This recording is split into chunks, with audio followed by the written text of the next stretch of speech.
Hi, welcome to my platform, either the Facebook page or the YouTube channel for Sensor Academy.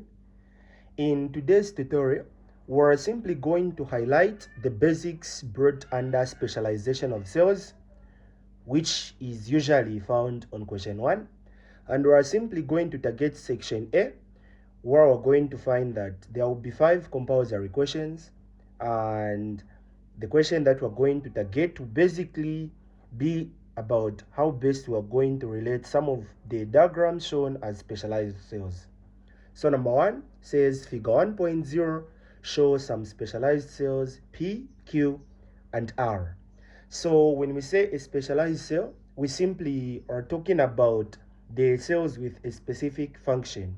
A very good example is a white blood cell, which can be categorized into two, either the phagocyte or the lymphocyte, where one will engulf bacteria and the other is going to produce antibodies. Another set of examples can include the xylem and the phloem.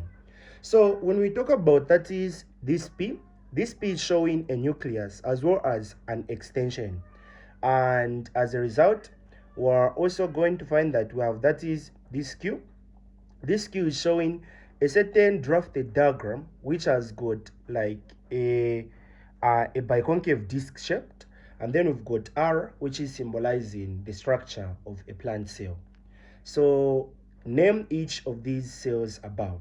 The first important thing to understand is seeing what structure will simply enable or make it easier for us to identify. For us to identify cell P, we're going to have an extension. It is this extension that is going to help us understand that this kind of the cell can be found in the roots, as this extension can extend into the ground in search of underground water and mineral salts. Hence, this P is a root hair cell. So on P, we're simply going to say root hair cell. So P is a root hair cell.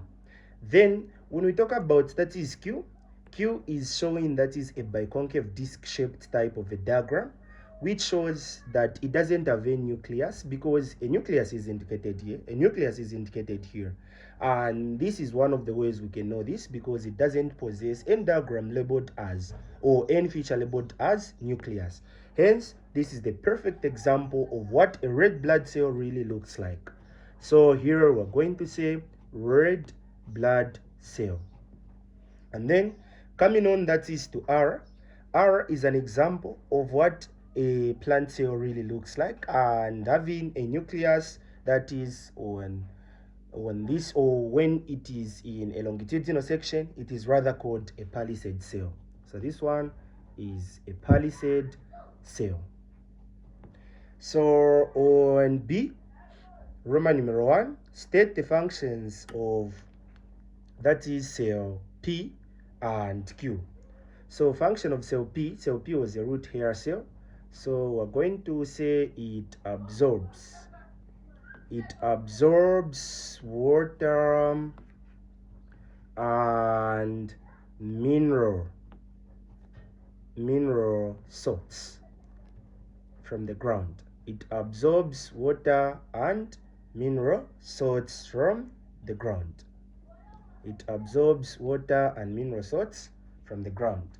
Then for the function of cell Q, that is a red blood cell, and the function of the red blood cell is to transport oxygen and digested nutrients. So we're going to say it traps and transports oxygen in the body. It traps and transports oxygen in the body. And then for that is Roman numeral 2 is saying explain the adaptations of cell P and Q to their function. In order to understand an adaptation biologically should be understood as a feature that can enable something to perform its function efficiently. In as much as we said it absorbs water and mineral salts from the ground, it means what is enabling it in order to perform such a function.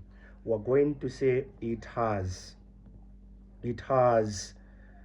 an elongated or an elongation. It has an elongation which helps to absorb water and mineral salts. It has an elongation. An elongation is what we saw on B, which was actually named as a root hair cell. It has an elongation which helps to absorb water and mineral salts.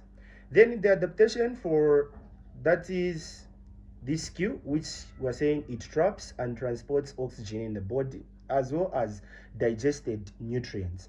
We're going to find that the red blood cell possesses main adaptations, and the first one we can talk about is the presence of hemoglobin, which helps to trap oxygen, and also the absence of a nucleus in order to create more room for the oxygen that is going to be trapped and transported. So judging from the feature, we're going to say it has no nucleus to increase room for oxygen. It has no nucleus to increase room or to increase more room for oxygen. And then for the last one, we're trying to say where in the leaf is cell R located. So cell R was said to be a palisade cell, and the palisade cell is found that is in the leaf, but then exactly it is found below the epidermis layer and the lower cuticle. So we're going to say below the epidermis layer. And having done that, it means we've answered these questions, highlighting the best of the concepts that we can understand under specialization of cells. And thank you so much for the support. Thank you so much for sharing the videos, commenting, and tagging others that are also finding the same videos very much beneficial. Please subscribe to this YouTube channel if it is your first time, and if it happens that you are watching this on my Facebook page, kindly share the page, tag others that may also find this as an exam preparation either for the 2024 GCE or for the internal 2023 November exam students.